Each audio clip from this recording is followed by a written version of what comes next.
Maintenant que tu as rempli tes valeurs dans le haut de ta boussole, nous allons pouvoir continuer pour que ça se remplisse.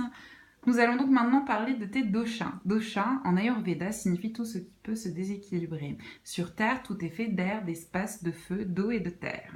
Toi aussi, tu es fait de ces éléments, mais pas de la même quantité que n'importe qui. Tu as ta propre recette. Cela signifie que, avec tout ton potentiel en excès, tu as également des déséquilibres, donc tes bons côtés, tes mauvais côtés, à toi de décider ce que tu veux garder et ce que tu veux trier.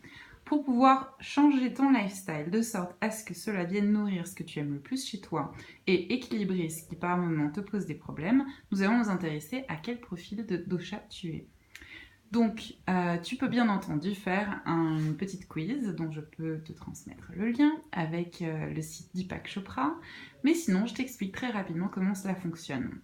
Le premier dosha s'appelle Vata dosha, et Vata dosha, en réalité, pour faire simple, on peut se dire que c'est le dosha tête. Pourquoi? Parce que c'est fait d'air et d'espace. Cela signifie surtout mouvement. Ce sont des personnes qui vont avoir tendance à être grands, fins, secs, qui ont le sommeil léger, qui sont très créatifs puisqu'ils sont très ouverts au changement, qui sont curieux, qui apprennent sans cesse de nouvelles choses, ont de nouveaux projets, mais qui, du coup, comme ils sont constamment dans le mouvement, peuvent avoir des anxiétés.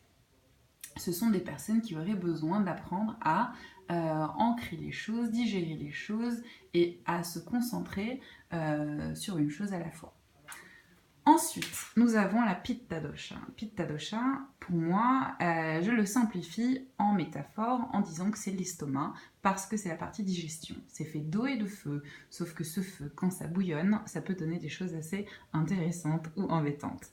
Ce sont des personnes de taille et de poids plutôt moyens, qui ont la peau mixte, qui sont très passionnées, qui ont des regards perçants, qui sont plutôt leaders, mais du coup, le mauvais côté, c'est que quand il y a trop de feu, on peut devenir des bulldozers qui défoncent tout sur son chemin, qui vexent les gens et qui avancent quand même. Et ils peuvent aussi avoir des problèmes au ventre, donc des problèmes de digestion.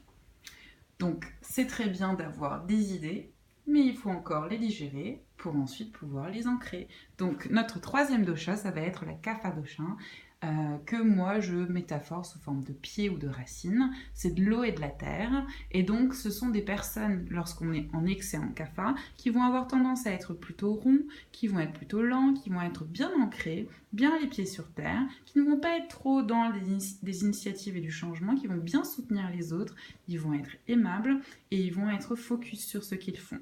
Donc idéalement, on aurait 33% de chacun de ces doshas, mais la vie est en fait de constante quête d'équilibre, déséquilibre et de requête d'équilibre. On peut avoir un profil plutôt Vata Pitta, Vata Kapha, ou seulement Vata. Par exemple, moi j'ai fait le test, j'ai apparemment une grande quantité de Vata et de Pitta et très peu de Kapha, donc c'est sur ça que je suis en train de travailler pour m'ancrer. Et donc selon les amis que tu vas choisir, les activités que tu vas faire, ce que tu vas manger, tu vas chercher à t'équilibrer. Donc par exemple, si comme moi, tu as beaucoup trop de Vata et de Pitta, tu vas chercher à avoir moins d'acidité dans ton estomac parce que tu as déjà des flammes et apprendre à te focus et à te calmer puisque tu es déjà beaucoup dans le mouvement, donc il te faudra un peu de kapha. Donc pour ce faire, il y a une liste d'aliments qui vont pouvoir t'aider et aussi des activités. Donc si tu es quelqu'un qui bouge tout le temps, tu vas apprendre à faire des choses plus calmes, plus méditatives. Si tu es quelqu'un qui est très lent, tu vas chercher à utiliser tes power-ups pour pouvoir t'activer. Et si tu es quelqu'un qui est beaucoup très leader, tu vas apprendre à écouter les autres, à collaborer avec les autres et à te calmer également. Voilà.